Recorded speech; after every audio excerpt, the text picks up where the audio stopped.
लोगों को नमस्कार। और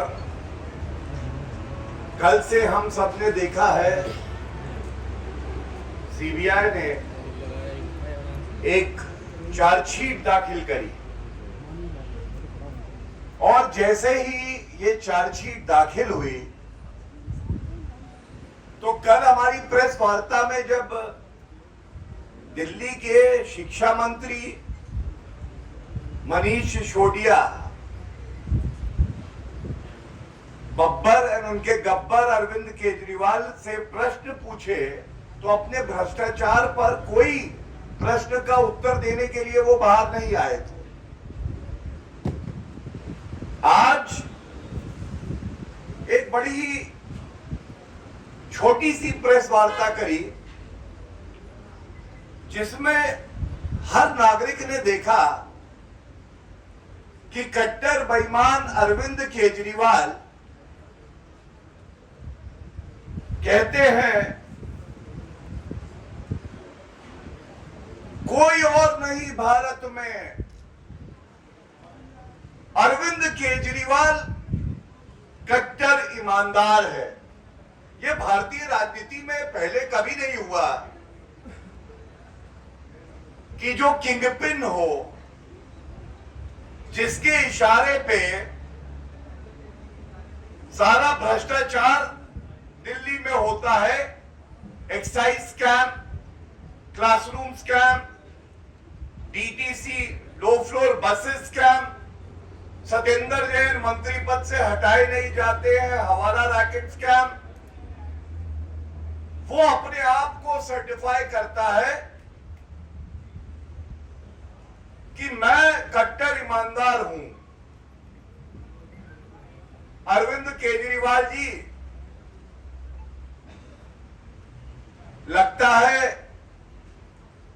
आपको राजनीतिक मोतियाबिंद हुआ है। जनता आपके बारे में क्या सोचती है वो आपको चुनाव के परिणाम आने पे पता चल जाएगा। लेकिन एक बात जरूर बताऊंगा, हम सबने सुना था ISI mark, Indian standards institute mark, ISI की गारंटी सुना है ना। अब KSI Kejriwal scamster institute guarantee दे रहा है खुद को। केजरीवाल हूं, आया हूं तो भ्रष्टाचार तो करूंगा 100%। और ये KSI की जो गारंटी है,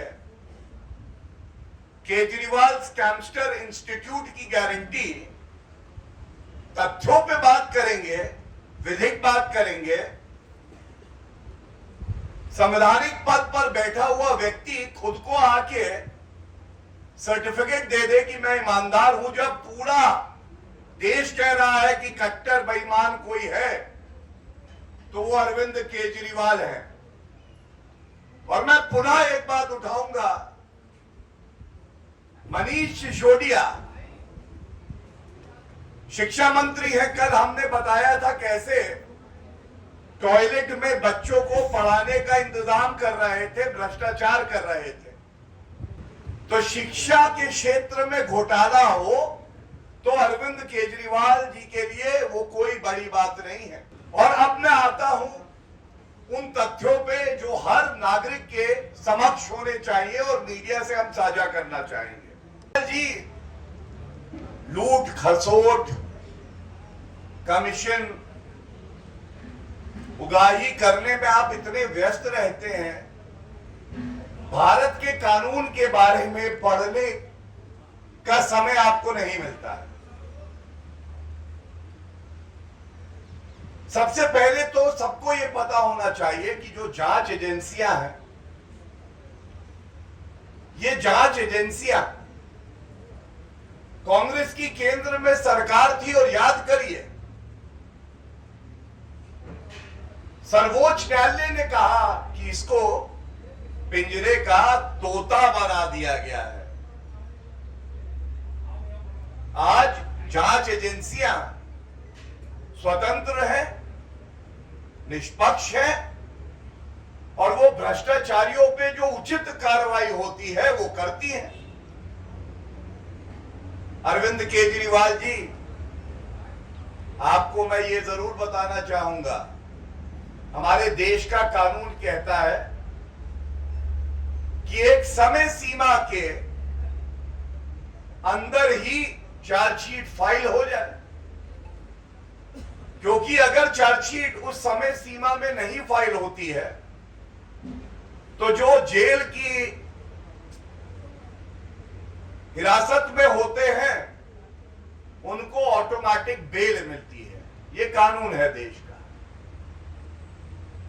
तो इसलिए एक स्वतंत्र एजेंसी जो साक्ष्य, जो तथ्य, जो प्रमाण, जो बयान उनके समक्ष है, उसके आधार पे एक चार्जशीट फाइल करती है। लेकिन अब मैं एक बड़ी बात आपको बताता हूं। जांच एजेंसियां स्वतंत्र रूप से अपना काम कर रही हैं। कट्टर बेईमान भ्रष्टाचारी सोच रहे हैं कि हमारी चोरी पकड़ी नहीं गई, हम तो छूट जाएंगे। तो जांच एजेंसियां तो अपना काम करेंगी, लेकिन एक जिम्मेदार राजनीतिक दल होने के नाते मैं ये जरूर कहूंगा, हर नागरिक की तरह हमें भी ये विश्वास है, अरविंद केजरीवाल जी, कोई भ्रष्टाचारी छूटेगा नहीं। सप्लीमेंट्री चार्जशीट का प्रावधान कानून में है। और अरविंद केजरीवाल जी अब कहेंगे सप्लीमेंट्री क्या होता है, सप्लीमेंट्री क्या होता है। तो सबसे पहले तो मैं आपको ये बता दूं, सप्लीमेंट्री ये होता है जो कल हमने उजागर किया कि टेंडर का अमाउंट था कम और उसके बाद इन्होंने सप्लीमेंट्री कई 100 करोड़ का काम बब्बर को दिया था बिना टेंडर के, याद है ना। तो जो मेन चार्जशीट है उसके बाद आगे भी विवेचना चलती है कानून में और उसके बाद कानून के तहत कार्रवाई होती है। और मैं एक उदाहरण आपको देता हूं। अरविंद केजरीवाल जी, आपको मैं बताता हूं, आतंकवादी यासीन मलिक, नाम आप जानते हैं, हमारे देश के खिलाफ गतिविधियों में लिप्त था। सप्लीमेंट्री चार्जशीट में उसका नाम आ गया था। यह बताना क्यों आवश्यक है? यह बताना इसलिए आवश्यक है, यह कानूनी प्रक्रिया होती है, जांच होती है, तथ्य आते हैं और उसके बाद दोष सिद्ध हुआ उस केस में। कहने का तात्पर्य केवल एक है, जिस तरह से भारत के हर नागरिक को जांच एजेंसियों पे भरोसा है, हर राजनीतिक दल को भी भरोसा होना चाहिए और जांच एजेंसियों के विवेक पर यह छोड़ देना चाहिए कि वो कब क्या कार्रवाई करेंगे। उसमें कोई हस्तक्षेप नहीं कर सकता है। लेकिन एक बात जरूर आज उजागर हो गई, अरविंद केजरीवाल जी मीठा मीठा गप गप, मीठा मीठा गप गप, कड़वा कड़वा थू थू है। अभी कुछ दिन पहले तो आप कह रहे थे कि जितनी जांच एजेंसियां हैं ये सब किसी व्यक्ति के इशारे पे काम करती हैं। और आप ये भी कहते हैं बार बार मनीष सिसोदिया गिरफ्तार हो जाएंगे। बार बार मैं आपको बता रहा हूं, मनीष मनीष सिसोदिया गिरफ्तार हो जाएंगे। अरविंद केजरीवाल जी, आज आपसे यह सवाल पूछा जाएगा, जब आप किसी जांच एजेंसी पर सवालिया निशान उठाते हैं बिना तथ्यों के, तो जो आज संविधान की शपथ लेते हैं उसको तार तार कर देते हैं। और आज ये सवाल आपसे पूछा जाएगा, जब आप बार बार ये आरोप लगाते थे कि इस देश की जांच एजेंसियां निष्पक्ष नहीं है और किसी व्यक्ति के इशारे पे काम करती हैं और दबाव में गिरफ्तारी कर लेती हैं, तो आज आपके उन शब्दों का, वक्तव्य का क्या हुआ? या ये मान ले कि एक मुख्यमंत्री के शब्द इतने हल्के हैं कि समय और परिस्थिति के अनुसार मीठा मीठा गपगप, कड़वा कड़वा थू थू। इसके साथ मैं एक बात और बताऊंगा। देखिए, एक वक्तव्य और आया बाहर, आम आदमी पार्टी अरविंद केजरीवाल और मनीष सिसोदिया को बदनाम करने की साजिश हो रही है। मैं इतना जरूर कहना चाहता हूं कि ये सारे जो भ्रष्टाचार गिनाए गए हैं, बदनाम वो हो सकता है जिसकी इज्जत बची हो।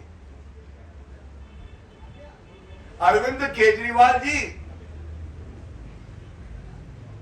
रुई से हल्की है आपकी इज्जत। आज आपको कोई क्या बदनाम करेगा? कोई ठग आता है, फूंक मारता है, आप उड़ जाते हैं, वसूली करते हैं। आपसे सवाल पूछे भ्रष्टाचार पर, हमने कल टॉयलेट को आपने क्लासरूम बता दिया, रेन वाटर हार्वेस्टिंग को आपने रुपए का पेमेंट किया और वो थे ही नहीं, वो भ्रष्टाचार आपको नहीं दिखाई दिया। और एक्साइज घोटाला पर जो सवाल हमने बड़ी तत्परता से बार बार पूछे, अगर एक्साइज पॉलिसी अच्छी थी तो वापस ली क्यों? 144 करोड़ रुपए अपने मित्रों का वापस क्यों किया? आपकी तिजोरी में कितने का काला धन वापस आया? हमने पूछा आपसे अरविंद केजरीवाल जी। आम आदमी पार्टी के नेताओं को ठेका दिया गया, मुख्यमंत्री आप हैं, आपने उस पर कोई उत्तर नहीं दिया। तो मैं इतना जरूर कह के अपनी बात को अंत करूंगा।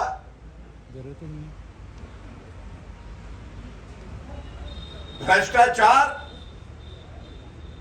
के आरोपियों के खिलाफ कार्रवाई हुई है।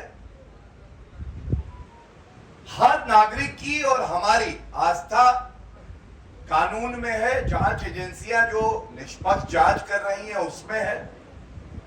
लेकिन आप अपने आप को सेल्फ सर्टिफिकेशन करके जो सवाल जनता पूछ रही है उससे क्यों दूर भागते हैं? श्री नरेंद्र मोदी जी के नेतृत्व में भ्रष्टाचार पर करारा प्रहार हुआ है और जीरो टॉलरेंस है। और कोई भ्रष्टाचारी जो सोच रहा है कि वो बच जाएगा, तो जांच एजेंसियों पे ये हमारा अटूट विश्वास है कि कोई भ्रष्टाचारी बचेगा नहीं। धन्यवाद। ये कह देना कि कोई व्यक्ति कट्टर ईमानदार है, ये सेल्फ सर्टिफिकेशन मायने नहीं रखता है। मायने ये रखता है कि अभी 5 दिन पहले स्पेशल कोर्ट ने सतेंद्र जैन कट्टर बेईमान की जमानत याचिका को खारिज किया। और दूसरा, दिल्ली उच्च न्यायालय ने एक जजमेंट दिया था जिसमें उन्होंने कहा था कि एक भ्रष्ट आरोपी मंत्री अगर अपने पद पर बना रहता है तो मुख्यमंत्री दिल्ली को सोचने की आवश्यकता है कि ये संविधान संगत है या संविधान की मूल भावना के विपरीत है। और एक बात मैं और जोड़ दूं, बड़ी बेशर्मी से